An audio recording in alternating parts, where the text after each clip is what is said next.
I will never marry. The room went silent. Board members shifted uncomfortably around the glass table, overlooking Canary Wharf. At the head of the table stood Ethan Blackwood, Britain's most elusive real estate billionaire. 36. Controlled, untouchable. And I will not allow this company's reputation to depend on a ring. Outside the boardroom, a young woman stood frozen, holding a termination letter with her name on it. Charlotte Hayes. Oh, she didn't know it yet, but the man who had just signed her dismissal would soon ask her to become his wife. Charlotte Hayes was not fragile. She was 28, a communications strategist, first in her family to graduate from university. Her father had passed 5 years ago, her mother's medical bills were piling up, and her younger brother had just started law school. Charlotte was the glue holding everything together. So when HR said, "Restructuring decision from Mr. Blackwood himself," she didn't cry. She lifted her chin and asked for a meeting. Ethan Blackwood, owner of Blackwood Developments, luxury towers in Mayfair, waterfront properties in Dubai, investments across New York, but no woman, no scandals, no relationships longer than a month. London tabloids had nicknamed him the man immune to love. What they didn't know was that at 16, then he watched his father lose half his empire and his dignity in a vicious divorce that dragged through every newspaper in the country. Love, he learned early, was leverage. Marriage was risk, and risk was weakness. Charlotte walked into his office like she belonged there. Floor-to-ceiling windows, the Thames glittering below.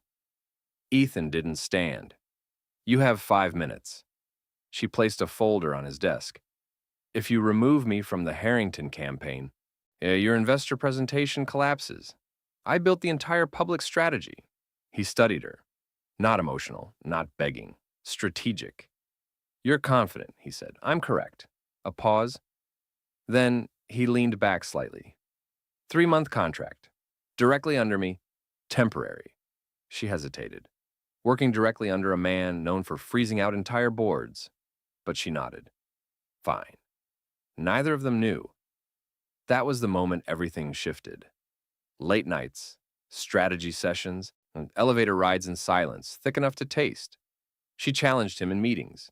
He watched her dismantle senior executives twice her age with calm precision. One evening, during a power outage in the building, they were briefly stuck between floors, emergency lights glowing faintly. "You're not afraid of me," he observed. She folded her arms. "You're not a monster, Mr. Blackwood. Just a man."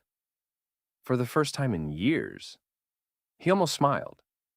At a charity gala in Kensington, she saw it. Saw Victoria Ashford, heiress, socialite, perfect society bride. Victoria slipped her arm through Ethan's in front of flashing cameras. "Ethan doesn't date," she laughed to reporters. "He selects." Charlotte turned away. She told herself she didn't care, but something tightened in her chest. The board was nervous. Married executives appear stable. Investors like family men. Public perception matters. Ethan's jaw tightened. At home, Charlotte received another hospital notice. Then her mother's surgery could not be delayed again. £32,000. She stared at the number until her vision blurred. Rain poured against the glass walls of his office that night. "Sit down, Charlotte." She remained standing. "I need a wife," he said evenly. The words didn't match his tone. She blinked. "I'm sorry?" "A contractual marriage. 1 year, public only. You receive financial compensation. Your mother's treatment covered in full." Silence filled the room. "No affection required. No expectations beyond appearances." Her voice trembled despite herself. "And after 1 year, an amicable divorce." He slid a document across the desk. "You are intelligent, composed, scandalous. You fit." Fit. As if she were a business asset.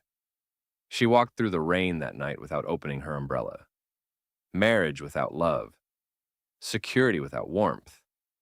But her mother's oxygen machine hummed faintly in the background at home, and her brother studying under a dim kitchen light. She closed her eyes, and the next morning, she returned to his office. She signed, slowly, deliberately. Then she turned the final page and froze a clause. If emotional attachment is proven to compromise the integrity of the agreement, the marriage shall become permanent.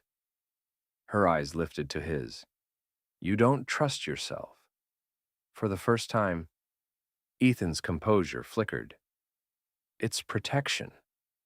For who? She asked quietly. He didn't answer.